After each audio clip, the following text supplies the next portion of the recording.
మాజీ మంత్రి వైసీపీ నేత కాకాని మీడియాతో మాట్లాడుతున్నారు. ఇప్పుడు ఆ లైవ్ చూద్దాం. నాయుడు పేరు వచ్చింది, జయచంద్రారెడ్డి పేరుతో పాటు అద్దేపల్లి జనార్దన్ రావు పేరు వచ్చింది. వీటికి సంబంధించిన డ్రైవర్ అష్రఫ్ అనేటువంటి వ్యక్తి, అయ్యా నేను ఆ నకిలీ మద్యాన్ని స్కార్పియో వెహికల్ ద్వారా బెల్ట్ షాపులకు తోలానని స్పష్టంగా పోలీసుల ముందు వాంగ్మూలం ఇచ్చాడు. స్పష్టంగా వాంగ్మూలం ఇచ్చిన తర్వాత టీడీపీ కూడా డిఫెన్స్లో పడిపోయి దిక్కుతోచినటువంటి స్థితిలో ఈ జయచంద్రారెడ్డిని, సురేందర్ నాయుడిని సస్పెండ్ చేసింది. కారణం ఏమిటంటే సాక్షాత్తు అన్ని ఆధారాలు బయటపడ్డాయి కాబట్టి, ఆధారాలతో సహా బయట వచ్చింది కాబట్టి వైఎస్ఆర్ కాంగ్రెస్ పార్టీ దాని మీద గట్టిగానే మా నాయకుడు జగన్మోహన్ రెడ్డి గారు పోరాటం చేయడం జరిగింది. ఆయన ఆదేశాల మేరకు వైఎస్ఆర్ కాంగ్రెస్ పార్టీ వర్గాలు పోరాటానికి దిగాయి. ప్రజల్లో దీని మీద చర్చ ప్రారంభమైంది. ప్రజల్లో ఏదైతే చర్చ ప్రారంభమైందో ఆ రోజు నుంచి వీళ్ళు రకరకాలైనటువంటి డైవర్షన్ పాలిటిక్స్లో భాగంగా ఏ వ్యక్తి అయితే మొలకల చెరువు కేసులో జయచంద్రారెడ్డి దగ్గర అష్రఫ్ అనేటువంటి డ్రైవర్ A21గా ఉన్నాడో 2024 ఎన్నికలకు ముందు నేను 6 నెలలు అక్కడ పనిచేశాను. ఆ తర్వాత జయచంద్రారెడ్డితో ఉన్నటువంటి ఆ సన్నిహితంతో నాకు జనార్దన్ రావుతో పరిచయం ఏర్పడింది. ఆ తర్వాత నన్ను కొద్ది కారణాల వల్ల తీసేశారు. నేను ఏదో మార్కెట్లో పనిచేస్తున్నాను, వాళ్ళని పని అడిగాను. వాళ్ళే చివరికి నన్ను ఆ స్కార్పియో వాహనం ద్వారా మళ్ళీ నన్ను నియమించుకొని బ్లాక్ స్కార్పియో గతంలో ఏదైతే నేను తోలానో దాని ద్వారా మద్యం షాపులకి నకిలీ మద్యాన్ని వేయమని చెప్పి దాని ప్రకారం నన్ను మాట్లాడుకో నాకు రోజుకి ఇంతని చెప్పి ముట్ట చెప్పానని స్పష్టంగా చెప్పాడు. దాంతో విధిలేని పరిస్థితుల్లో జయచంద్రారెడ్డి దగ్గర డ్రైవర్గా పనిచేస్తున్నటువంటి వ్యక్తి, జయచంద్రారెడ్డి బ్లాక్ స్కార్పియోను వాడినటువంటి వ్యక్తి, దాని ద్వారానే మద్యం పంపిణీ చేశాడు కాబట్టి టీడీపీ డిఫెన్స్లో పడిపోయి దానికి సంబంధించినటువంటి దాంట్లో ఆ రోజు ఏం చెప్పారు, మేమే రైడ్ చేయించాం, ఈ ఘనతంతా మాదే అని చెప్పి ఒక ప్రచారం చేస్తున్నారు. కాబట్టి మాకెవరూ చంపింది కాదు, మేమే దాన్ని వెతికి పట్టుకున్నాము అంటే ఇక్కడ తేడా చూడండి. మొదటి రోజు ఏమో మేము వెతికి పట్టుకున్నామన్నారు. రెండో వీడియో జనార్దన్ రావు చేత ఏమని రిలీజ్ చేయించారు, అక్కడ పెట్టించి పట్టించాడు జోగి రమేష్ అని చెప్పాడు. సాక్షాత్తు తెలుగుదేశం పార్టీ వాళ్ళే ప్రెస్ మీట్ పెట్టి మేము ఎంత ఎఫెక్టివ్గా పనిచేస్తున్నామంటే మేమే పట్టుకున్నాం దీన్ని, కాబట్టి మా ప్రభుత్వం అంత పకడ్బందీగా పనిచేస్తుందని చెప్పాడు. మీ ఆస్థాన పత్రిక ఈనాడులో 3వ తేదీ జరిగితే 4, 5 తేదీల్లో కనీసం దాని గురించి ఎంత పెద్ద విషయం ప్లాంట్ బయటపడింది. దాంతోపాటు నకిలీ బాటిల్స్, నకిలీ లేబుల్స్, నకిలీ మూతలు బయటపడితే, సీసాలకు సంబంధించినటువంటి సీల్డ్ వేసే మూతలు బయటపడితే కనీసం దాని గురించి ప్రస్తావన కూడా లేదు 4, 5 తేదీల్లో. తర్వాత మేము తప్పు చేశారు కాబట్టి మా వాళ్ళని సస్పెండ్ చేశామని వర్ల రామయ్య గారు, నారా లోకేష్ ఇద్దరు కూడా దాన్ని సమర్థించుకున్నారు. అంటే మా వాళ్ళు తప్పు చేశారు కాబట్టి మేము పంపించామని చెప్పి దానిలో ఒక ట్వీట్ కూడా పెట్టారు. A1 అంటూ జయచంద్రారెడ్డి మీద ఆయన A1 అని చెప్పి ఒక ట్వీట్ పెట్టారు.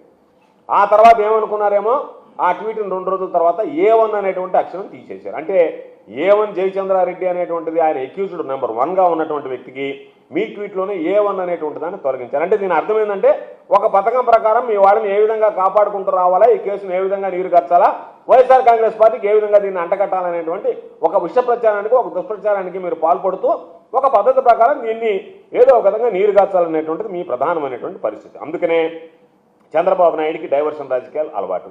మేము అడిగేది ఒక పెద్ద ఇన్సిడెంట్ జరిగింది, దీనికి మరణాలు సంభవిస్తున్నాయని చెప్పి పత్రికల్లో కోకోలాలుగా వార్తలు వస్తున్నాయి. మీరు దీని మీద చిత్తశుద్ధి ఉంటే ఎక్కడన్నా రాష్ట్ర వ్యాప్తంగా ఉన్నటువంటి బార్లు కానీ, మద్యం షాపులు కానీ, బెల్ట్ షాపులు కానీ ఎక్కడన్నా తనిఖీ చేసి ఇది ఎక్కడుంది, ఎందుకు జరిగింది, ఏ విధంగా జరిగింది అనేటువంటి విచారణ ఎక్కడ చేయటంలే. మద్యం షాపుల జోలికి పోవడంలే. ఈ మద్యం ఎక్కడ ఉంటుంది, షాపులోనే ఉంటుంది, బార్లోనే ఉంటుంది, లేదంటే బెల్ట్ షాపులో ఉంటుంది. వాటి జోలికి పోవడంలే. ఎక్కడ ఎటువంటి తనిఖీలు నిర్వహించకుండానే వైఎస్ఆర్ కాంగ్రెస్ పార్టీ మీద బురద దళాలని జోగి రమేష్ అనేటువంటి వ్యక్తిని తీసుకొచ్చి దాంట్లో చేర్చి దాని మీద ఈరోజు వైఎస్ఆర్ కాంగ్రెస్ పార్టీ చేసినటువంటి ఆరోపణలకు సమాధానం చెప్పకపోగా తిరిగి ఆ పార్టీ పైన నిందలు వేసేటువంటి ఒక కపట నాటకానికి చంద్రబాబు నాయుడు గారు ఈ నకిలీ లిక్కర్ అంశాన్ని ఎంచుకోవడం అనేటువంటిది దురదృష్టం. ఆయన అన్ని విధాలలాగానే ఆయన కపట వ్యవహారం దీంట్లో కూడా నకిలీ మద్యం వ్యవహారంలో కూడా కొనసాగించుండేటువంటి పరిస్థితి. సిబిఐ చేత విచారణ చేయించమని మీరు ఒక్కసారి చంద్రబాబు నాయుడు ప్రెస్ మీట్ చూడండి. హడావిడిగా చంద్రబాబు నాయుడు 12వ తేదీ ప్రెస్ మీట్ పెట్టాడు. ఎందుకు ప్రెస్ మీట్ పెట్టాడు, మిథున్ రెడ్డి నా మీద వచ్చినటువంటి మద్యం కుంభకోణం మీద సిబిఐ చేత విచారణ జరిపించండి అని ప్రధానమంత్రికి ఒక లేఖ రాశారు. ఢిల్లీకి చేరింది గబ్బు చంద్రబాబు నాయుడు చేసేటువంటి కపట నాటకాలు, అన్యాయం, వ్యవహారం. వెంటనే ఒక ప్రెస్ మీట్ పెట్టి ఆ ప్రెస్ మీట్లో ఏదో డైవర్షన్లో పాలిటిక్స్లో భాగంగా ఆయన రకరకాలుగా రాష్ట్రంలో ఏది జరిగినా అనుమానంతో చూడాలని, కొంతమంది విలేకరులు అడిగినటువంటి ప్రశ్నకి అంత లోతుగా నేను దీని గురించి పట్టించుకోలేదు, అధ్యయనం చేయలేదని చెప్పి ఏదో కాలరింగ్ కవరింగ్ ఇచ్చేసి వెళ్ళిపోయేటువంటి పరిస్థితి తీసుకొచ్చాడు. అదేవిధంగా మళ్ళీ జగన్మోహన్ రెడ్డి గారికి ఆపాదించేటువంటి విధంగా దీనికి సంబంధించినటువంటిది ఓ ప్రస్తావన తీసుకొచ్చారు. దీనికి దాడి జరిగిన మామూలుగా దీనికి సంబంధించి జగన్మోహన్ రెడ్డి గారి బంధువుల్ని ఆపాదించేటువంటి విధంగా ఈనాడు పత్రిక కూడా ఒక కథనం రాయడం జరిగింది. మొలకల చెరువుకు సంబంధించినటువంటి నకిలీ దందా ఏదైతే వెలుగొచ్చిందో అది ఆఫ్రికా నుంచి జనార్దన్ రావు విడుదల చేసినటువంటి మొదటి వీడియోలో జోగి రమేష్ పేరు రాలేదు. దాడి జరిగినప్పుడు ఈనాడు పేపర్ స్పందించలేదు.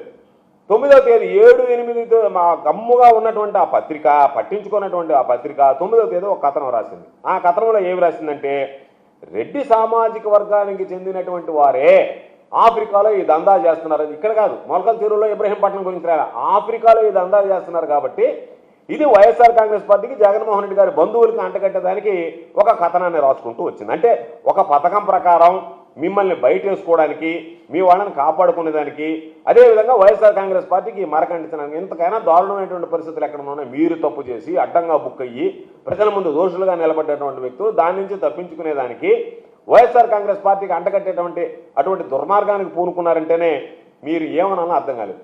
మీరే అన్నారు, చంద్రబాబు నాయుడు నోటుకుండానే వచ్చింది, జయచంద్రారెడ్డి లాంటి కోవట్లు ఉన్నారు వైఎస్ఆర్ కాంగ్రెస్ పార్టీ నుంచి. నువ్వు టికెట్ ఇచ్చినటువంటి వ్యక్తి, మేము గతంలో కూడా ప్రెస్ మీట్లో మాట్లాడాం, నువ్వు టికెట్ ఇచ్చినటువంటి వ్యక్తి, నేనేడను నువ్వు నమ్మలేనటువంటి వ్యక్తివి, నీ నీడను చూసి నువ్వు భయపడేటువంటి వ్యక్తి చంద్రబాబు నాయుడు. అటువంటి వ్యక్తి మాకు సంబంధించినటువంటి కోవట్లకి ఆయన ఇచ్చాడని చెప్పి జయచంద్రారెడ్డి వైఎస్ఆర్సీపీ కోవట్ అని చెప్పి ఇటు ఎల్లో మీడియాలో, సోషల్ మీడియాలో అనేక రకాలుగా దాని మీద ఆయన ప్రచారం చేసుకున్నటువంటి పరిస్థితి ఉంది.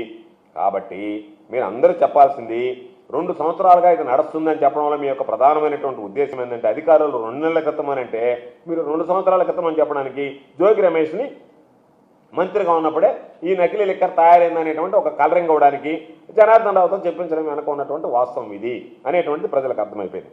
కాబట్టి తమ వాళ్ళని రక్షించుకోవాలా, వైఎస్ఆర్ కాంగ్రెస్ పార్టీని ఇరికించుకోవాలా, ఎల్లో మీడియాని పోలీసుల్ని అడ్డం పెట్టుకుని ఏదో ఒక విధంగా దీంట్లో డైవర్షన్ పాలిటిక్స్ పాల్పడతా ఈరోజు ఈ మొత్తం వ్యవహారం ఒకసారి చూస్తే 3వ తేదీ నుంచి ఎల్లో మీడియా కానీ, సోషల్ మీడియా కానీ, టీడీపీ నేతలు కానీ ఎన్ని కష్టాలు పడుతున్నారో, ఎన్ని ఆపసోపాలు పడుతున్నారో, ఏ విధంగా బయటకు రావాలనేటువంటి లక్ష్యంతో ఎన్ని కుట్రలు పడుతున్నారు అనేటువంటిది ఈరోజు ప్రజలందరూ గమనించారు. ప్రజలు మిమ్మల్ని చీకొట్టుకుంటున్నారు. ఈరోజు ఎంత దుర్మార్గమా, ఎంత దారుణమా, చేసినటువంటి పనికి సంబంధించి ఇదిగో తప్పు జరిగింది, మా ప్రభుత్వంలో తప్పు చేశాం, మా వాళ్ళు తప్పు చేశారు, మేము ఇది చేశామని చెప్పాల్సింది పోయి మీ వాళ్ళు చేసినటువంటి తప్పుని. కాబట్టి మా దగ్గర ఉన్నటువంటి ప్రశ్నలు కొన్ని సమాధానం చెప్పాల్సినటువంటివి. తెలుగుదేశం పార్టీ చంద్రబాబు నాయుడు గారి దగ్గర నుంచి కూటమికి సంబంధించినటువంటి ప్రభుత్వంలో ఈ నకిలీ వ్యవహారంలో మాతో పాటు ఎంతమంది అయితే చనిపోయారో అని ఈరోజు పత్రికల్లో రాస్తున్నారో ఆ కుటుంబాలకు కూడా మీరు సమాధానం, మీడియాలో చూపిస్తున్నారో ఆ కుటుంబాలకు కూడా మీరు సమాధానం చెప్పాల్సినటువంటి అవసరం ఉంది. ఈరోజు ప్రభుత్వంలో ఉండేటువంటి పెద్దలు, పోలీసులు అందరూ కలిసి ఒక కుట్రలు కుతంత్రాలు పన్ని దీనికి సంబంధించినటువంటి పలు కీలకమైనటువంటి ప్రశ్నలకు ఈరోజు సమాధానం ఇచ్చేటువంటి పరిస్థితిలో లేరు. జనార్దన్ రావుని అరెస్ట్ చేసి విచారించిన తర్వాత మీరు న్యాయస్థానంలో హాజరుపరిచారు. ఆయనకి నెల్లూరుకి సంబంధించినటువంటి నెల్లూరు జిల్లాకి రిమాండ్ విధించింది. రిమాండ్ రిపోర్ట్లో ఎక్కడైనా జోగి రమేష్ పేరు ఉందా? ఆ రోజు మీ విచారణలో చెప్పి ఉంటే మీరు రిమాండ్ రిపోర్ట్లో జోగి రమేష్ పేరు ఎందుకు వెల్లడించలేదనేటువంటి దానికి మీరు సమాధానం చెప్పాలా?